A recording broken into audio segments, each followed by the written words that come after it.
മലപ്പുറം ജില്ലയിൽ നിന്ന് സഖാക്കൾ തന്നെ പലപ്പോഴായി സാമൂഹ്യ മാധ്യമങ്ങൾ എഴുതിവിടുന്ന കാര്യങ്ങളാണത്. ഈ സ്വതന്ത്രന്മാരെ വെച്ചും പണച്ചാക്കുകളെ വെച്ചും പാർട്ടി വളർത്താമെന്നുള്ള പാർട്ടി നേതൃത്വത്തിന്റെ തീരുമാനം പുനഃപരിശോധിക്കണം. താൻ സ്വതന്ത്രനായിട്ട് നിൽക്കണമെന്ന് ജലീലിന്റെ തീരുമാനമായിരിക്കില്ല, അത് CPM എടുക്കുന്ന തീരുമാനമാണ്. അത് CPMന്റെ ഒരു പൊളിറ്റിക്കൽ സ്ട്രാറ്റജിയുടെ ഭാഗമാണ്. പ്രത്യേകിച്ച് മലപ്പുറം ജില്ലയിൽ പാർട്ടിക്ക് വേരുകളുണ്ടാക്കാൻ, പാർട്ടിക്ക് അടിത്തറ ഉണ്ടാക്കാൻ വേണ്ടി CPM സ്വീകരിച്ചിട്ടുള്ള പതിറ്റാണ്ടുകളായി സ്വീകരിച്ചു വരുന്ന തന്ത്രമാണ് സ്വതന്ത്രരെ മുന്നിൽ നിർത്തി തെരഞ്ഞെടുപ്പുകൾ ജയിക്കുക, കൂടുതൽ ബഹുജനാടിത്തറ വിപുലപ്പെടുത്തുക എന്നുള്ളത്. അത് ജലീലിന്റെ കാര്യത്തിൽ മാത്രമല്ല, ഒരുപാട് സ്വതന്ത്രന്മാരെ നമ്മൾ കണ്ടല്ലോ. ഇപ്പോൾ മന്ത്രി V. അബ്ദുറഹ്മാനും സ്വതന്ത്രനായിരുന്നല്ലോ, അദ്ദേഹം CPM മെമ്പറല്ല. അങ്ങനെ ഒരുപാട് പേർ അങ്ങനെ സ്വതന്ത്രന്മാരെ വെച്ചുള്ള ഒരു പരീക്ഷണത്തിന്റെ ഭാഗമാണ്. ഞാൻ മനസ്സിലാക്കുന്നത് ഈ തെരഞ്ഞെടുപ്പോടുകൂടി ആ പരീക്ഷണം CPM അവസാനിപ്പിക്കുന്നു എന്നുള്ളതാണ്. അത് CPM മേൽത്തട്ടിൽ നിന്നെടുക്കുന്ന ഒരു തീരുമാനമല്ല, മലപ്പുറം ജില്ലയിൽ നിന്ന് സഖാക്കൾ തന്നെ പലപ്പോഴായി സാമൂഹ്യ മാധ്യമങ്ങൾ എഴുതിവിടുന്ന കാര്യങ്ങളാണത്.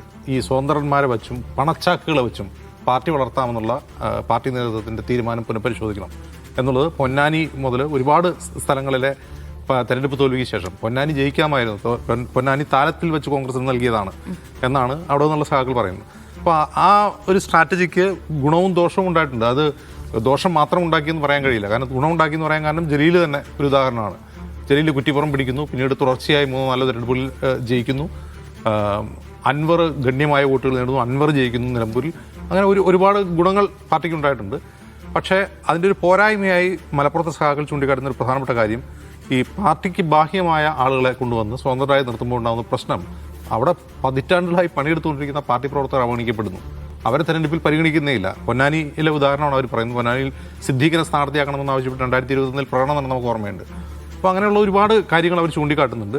അതുപോലെ പണച്ചാക്കുകളെ സ്ഥാനാർത്ഥിയായിട്ട് നിർത്തുക, പെരിന്തൽമണ്ണയിൽ മുസ്തഫയുടെ സ്ഥാനാർത്ഥിത്വം ഒരു ഉദാഹരണമായി ചൂണ്ടിക്കാട്ടപ്പെടുന്നുണ്ട്. അപ്പോൾ ആ പരീക്ഷണം അത് അതിൻ്റെ ഒരു സ്വാഭാവികമായ പരിണിതിയിലേക്ക് എത്തിയിരിക്കുന്നു. ഈ തവണത്തെ തെരഞ്ഞെടുപ്പ് തോൽവി അത് CPM ഒരു മാറ്റിച്ചിന്തയ്ക്ക് കാരണമാകും.